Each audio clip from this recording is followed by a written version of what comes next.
It is late Sunday night, a salaried job application is due by morning, but your unpaid invoice and sole proprietorship forms are still open beside it.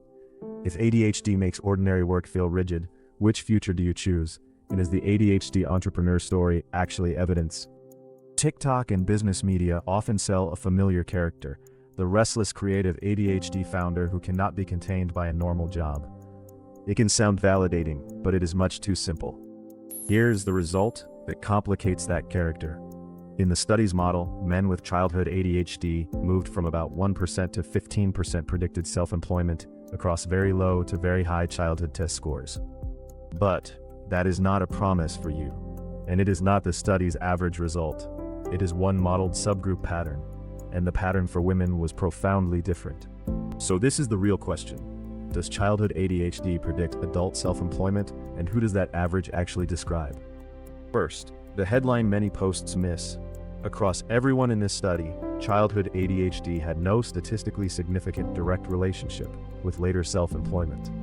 The researchers followed 4,128 people in the National Longitudinal Survey of Youth 1979, child and young adult data, measuring work across 28 years, from 1986 to 2014. And entrepreneur has a very specific meaning here. Self-employed in a person's main job, working for profit or fee in their own business. Often that means a sole proprietor or a partnership, not startup fame or wealth. The ADHD classification came from Mother's Reports before age 15. Reported ADHD, ADD, hyperactivity, or professional care. It was not a new adult diagnostic assessment. Likewise, the paper's so-called intelligence measure was a childhood PIAT composite. Math, reading recognition, and reading comprehension, not a modern clinical IQ verdict. Among participants recorded as men with childhood ADHD, higher PIAT scores were associated with higher modeled chances of self-employment. That is where the striking 1% to 15% contrast came from. Among women classified with childhood ADHD, there was no matching rise at higher PIAT scores. Their modeled self-employment probabilities were the lowest in the sample. Across test score levels, the model estimated about 6% self-employment for men without ADHD and 7% for men with it. For women, it estimated roughly 4% without ADHD and 1% with it. Those opposing patterns can cancel one another out. So if you only ask, does ADHD make people entrepreneurial? The answer is no, and you miss the entire split underneath. Return to your Sunday night choice. This paper does not say your diagnosis should push you toward a business or toward a conventional job. It says a label alone is a poor career forecast. The authors use one useful term, person-environment fit. It means whether a job's real demands and freedoms fit the way a particular person functions. Self-employment can offer autonomy and variety. It can also mean creating your own structure, tracking invoices, answering customers, prioritizing tasks, and meeting every deadline without a manager. But that explanation is a theory, not a demonstrated cause. This observational study did not measure capital, networks, caregiving, discrimination, symptom severity, or whether self-employment was freely chosen rather than forced by bad options. The women's finding needs particular humility.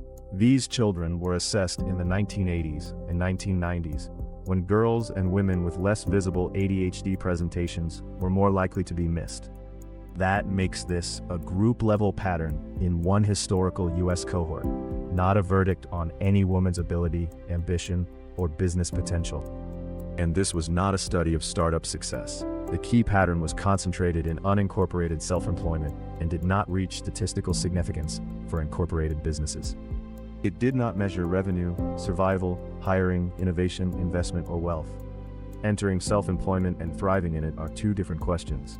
One corrective is almost wonderfully ordinary. The authors found that a mother's entrepreneurial experience was their strongest predictor of a child's later self-employment.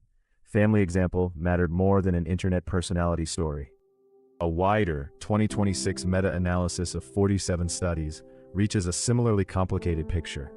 Hyperactivity and impulsivity relate differently to entrepreneurial attitudes than inattention relates to outcomes after launch. My view, ADHD superpower is a better slogan than explanation. It may feel good for a moment, but it can erase the supports, barriers, and exhausting practical work that make a job livable. So, when morning comes in that imagined kitchen, the wiser question is not, am I an ADHD entrepreneur? It is, what mix of autonomy, structure, administrative load, and support helps me do well? As general education, one concrete takeaway is to assess a role by those actual conditions before treating its job title as the answer. Your brain is more than a career mean. Does ADHD make someone more likely to become an entrepreneur? In this study, no, not overall. The association changed by childhood PIAT scores and by whether participants were recorded as men or women, and it did not establish cause or business success. The useful takeaway is to look beyond the stereotype and toward the work conditions that help you function well: structure, flexibility, support, and the real burden of self-management. Have you found that autonomy helps you thrive, or that structure helps you thrive more? Thanks for watching. If this was worth your time, a like and a subscribe help more of these get made.